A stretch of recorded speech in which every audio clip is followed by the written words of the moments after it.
Hey there, little adventurers, and welcome to Philly Chick. Tell me, have you ever lost your absolute favorite toy? Maybe it rolled down a drain or splashed into a puddle you just couldn't reach. It's super sad, right? Well, guess what? There was this super pretty but oh so snooty princess who accidentally dropped her sparkly golden ball all the way down to the bottom of a deep well. And who do you think came to her rescue? Not a handsome prince. Nope, it was a really grumpy looking frog. This frog demanded a promise from the princess, a promise that was, let's just say, super duper awkward. Will the princess keep her word, or will the frog be left hanging? Let's dive into the hilarious and surprising story of the Frog Prince right now. A super duper long time ago, back when wishes actually worked. It sounds pretty cool, right? There was a king with a bunch of daughters, and wow, were they all pretty. But the youngest princess? Oh my goodness. She was so stunningly gorgeous that even the sun, who'd seen everything and every hot new thing in the world, still blinked in surprise every time his rays hit her face. Right next to the palace was a giant spooky forest. Like, don't go in there alone unless you're a brave knight spooky. And deep inside, under an ancient willow tree, there was a sparkling, super cool well. On those days when the air felt like a giant sticky hug, the princess loved to hang out by this well, tossing up her shiny golden ball and catching it. This wasn't just any ball. It was her absolute favorite toy, worth more to her than all the sparkly jewels and even her fancy crown. Then came the day. The golden ball flew up, up, up. But instead of landing safely back in her hands, it did a little whoosh, bounced off the ground, and then kerplunk. It rolled right into the well and disappeared. The princess watched, jaw dropped, then her face started to crumple. That well was so deep, you couldn't even see the bottom with a super-duper flashlight. So she burst into tears, big, dramatic tears. She cried louder and louder like the whole world had just ended. While she was having her giant cry fest, a voice suddenly croaked, "Princess, oh princess, why are you crying so loudly? You're making the very stones feel sorry for you. Do you need a tissue?" She looked around, blinking through her tears, trying to figure out where that weird voice came from. And what did she see? A big, ugly frog poking its grumpy head out of the water. She sniffed. "Oh, it's just you, the one who always splashes around in the water. I'm crying because my golden ball fell into the well and got lost." The frog, trying to sound all wise and calm, said, "Don't you worry, princess. Stop crying. I bet I can help you get your ball back. But if I do, what will you give me in return?" The princess, thinking, "A frog? What does it know about expensive stuff?" replied grandly, "Dear little frog, whatever you want. My clothes, my jewels, even this golden crown I'm wearing right now, you can have it all." The frog gave a little shake of his head. If frogs can shake their heads, that is. "Your clothes, jewels, and even that fancy golden crown aren't really my style. But if you promise to love me, let me be your best friend, your playmate.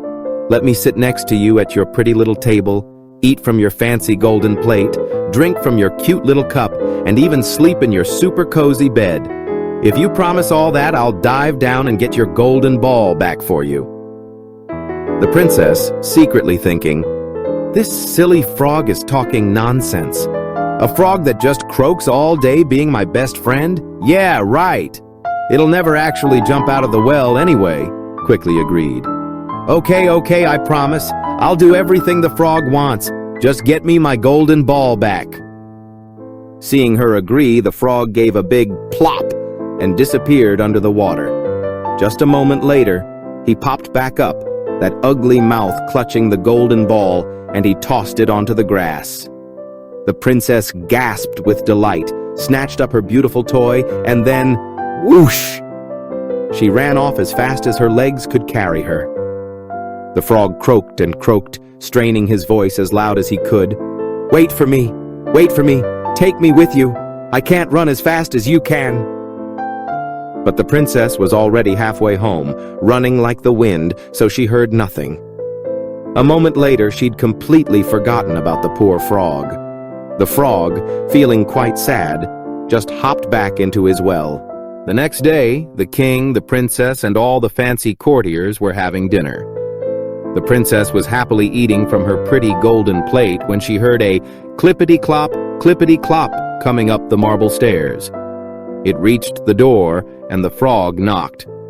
"Princess, oh most beautiful young princess, open the door for me." She jumped up, intending to see who it was.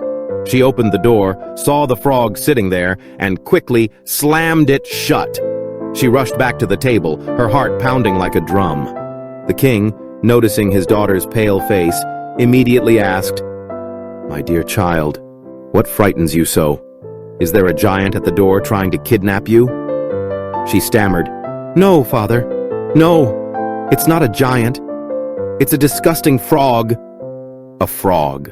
What does a frog want with you?" "Oh, my dearest father. Yesterday, when I was playing by the well, my golden ball fell in. I cried and cried, so the frog dove down to get it for me. But he made me promise. He made me promise that he would be my best friend. I promised him then because I thought he'd never actually jump out of the well. And now he's at the door and wants to come in." Just then, there was a second knock and a little song from the frog. "Princess, youngest here, open for me, my dear. Don't you remember well the promise that you tell by the cool well so clear? Princess, youngest here, open for me, my dear." At that, the king said, "You made a promise and you must keep it. Go and open the door and let the frog in." The princess, grumbling, opened the door. The frog hopped right in, practically glued to her heels as she went back to her seat. The frog then said, "Lift me up to where you are sitting." The princess looked horrified, hesitating for a long time until the king had to order her. But no sooner was the frog on her chair than he demanded to be on the table. Once on the table, the frog declared, "Now push your pretty golden plate closer to me so we can eat together."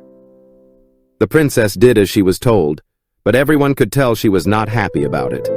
The frog ate happily, but every bite the princess took felt like it was getting stuck in her throat. "I've eaten my fill," said the frog, sounding sleepy. "Now I'm tired. Carry me to your pretty little room, fluff up your silken bed, and we'll sleep together." The princess burst into tears again. She was terrified of the cold, slimy frog that she barely dared to touch, and now he wanted to sleep in her beautiful, clean bed. This made the king quite cross. He said, "You must never scorn someone who helped you in your time of need." So the princess, using just 2 fingers, picked up the frog and placed him in a corner of her room. When she got into bed, the frog hopped over and said, "I'm tired. I want to sleep in a soft bed like you. Lift me up, or I'll tell your father, the king." The princess was absolutely furious. She picked up the frog and with all her might threw the frog against the wall. She thought to herself, "There! Now you can finally be quiet, you disgusting frog." But when he fell, he wasn't a frog anymore. He had transformed into a handsome prince with beautiful, kind eyes. At the king's wish, he became her true friend and her beloved husband. Then he told her his story. A wicked witch had cast a spell on him, and only she could free him from the well. The next day, they planned to travel back to his kingdom. They slept soundly until morning, and when the sun woke them up, a splendid carriage arrived. It was pulled by 8 beautiful white horses with golden chains, and standing behind it was the young king's faithful servant, loyal Heinrich. Long ago, when he saw his master turn into a frog, loyal Heinrich was so heartbroken that he had bound 3 iron bands around his own heart to keep it from breaking into a million pieces. The carriage took the young king and his princess back to his kingdom. Loyal Heinrich helped them both into the carriage, then stood behind it, overflowing with joy that the wicked spell was broken.